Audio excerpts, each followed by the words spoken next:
और समाजवादी पार्टी के नेता व एमएलसी स्वामी प्रसाद मौर्य लगातार अपने बयानों के चलते चर्चा में बने हुए हैं। रामचरितमानस पर विवादित बयान देने के बाद उन्होंने एक और बयान दे डाला है।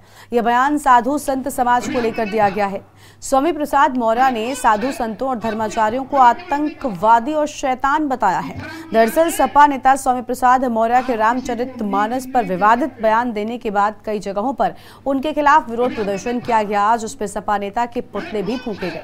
मीडिया रिपोर्ट्स के मुताबिक इन्हीं विरोध प्रदर्शन के बीच अखिल भारत हिंदू महासभा के एक नेता ने उनकी जीभ काटने वाले को 51,000 रुपए बतौर इनाम देने की घोषणा की थी, जबकि बीजेपी के एक नेता ने मौर्य की जीभ काटने वाले को 5 लाख रुपए का इनाम देने का ऐलान कर दिया था, जिस पर सपा नेता ने प्रतिक्रिया दी है। धर्म की आड़ में आप किसी को नीच नहीं कह सकते। अभी आपने देखा मैंने कौन से बात किया था, मैंने केवल इतना कहा था कि धर्म की आड़ में भारतीय जनता पार्टी की सरकार एक सुनियोजित साजिश के तहत लगातार भारतीय संविधान प्रदत्त आरक्षण की व्यवस्था को ध्वस्त करने में लगी हुई है और उसी का नतीजा है कि आज अनुसूचित जात, अनुसूचित जनजाति और पिछड़ों का आरक्षण भाजपा सरकार निरंतर शून्य करती जा रही है। ये अपने आप में एक बहुत गंभीर मामला है कि संविधान की कसम खाकर संवैधानिक पदों पर बैठे हुए लोग जब संविधान का सम्मान नहीं करेंगे तो स्वाभाविक रूप से देश गर्त में जाने का रास्ता प्रशस्त कर रहे हैं लोग। और आज हिंदू कहकर के दलितों, आदिवासियों, पिछड़ों का वोट तो लेते हैं, लेकिन सत्ता में आने के बाद दलितों, आदिवासियों और पिछड़ों का आरक्षण का गला घोट रहे हैं, जो बहुत ही दुर्भाग्यपूर्ण है।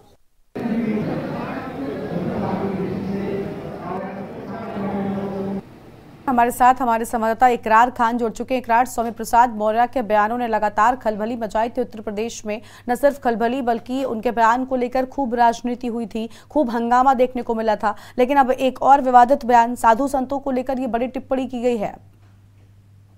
जी, बता देना चाहता हूँ कि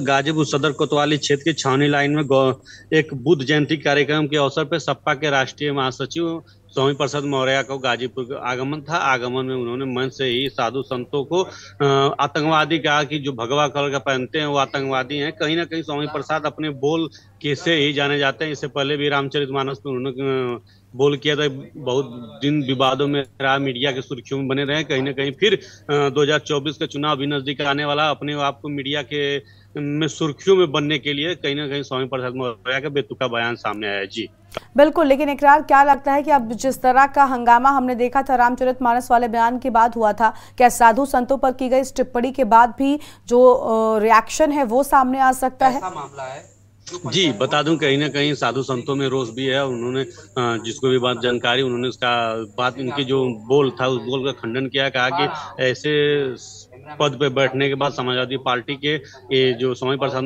मौर्य जो महासचिव हैं, इनको बोलने का ये नहीं है, उनको ये बोलना नहीं चाहिए। किसी भी धर्म के, किसी भी जाति के वो टिप्पणी नहीं करना चाहिए, लेकिन इनके अपने आप को मीडिया में साबित करने के लिए, मीडिया में रहने के लिए वो ऐसा बोलते हैं। हालांकि बहुत नहीं, इनका कहीं ना कहीं इसका विरोध होना चाहिए और विरोध होगा भी, और साधु संतों की एकजुटता कहीं ना कहीं देखने को मिल रही है। जी बिल्कुल, यानी साफ तौर पर इस बयान के बाद साधु संत भी अपनी प्रतिक्रिया जो है वो दे सकते हैं, उनका रिएक्शन भी सामने आ सकता है।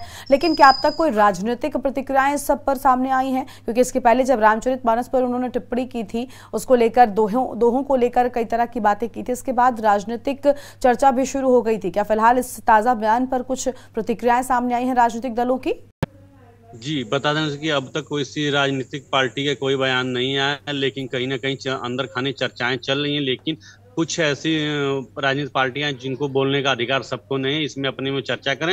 हाल देखने वाली बात है कि कहीं ना कहीं इसका जल्दी राजनीतिक पार्टियां भी विरोध करेंगी और चर्चाएं बहुत तेजी से वायरल चलने की वो है। जी बहुत शुक्रिया आपका इकरार, अधिक जानकारी हमारे दर्शकों के साथ साझा करने के लिए। तो स्वामी प्रसाद मौर्य का एक और बयान सामने आ गया है और आप देख सकते हैं एक तरफ रामचरितमानस पर उन्होंने टिप्पणी की थी, लेकिन अब साधु संतों को उन्होंने आतंकवादी कह डाला है।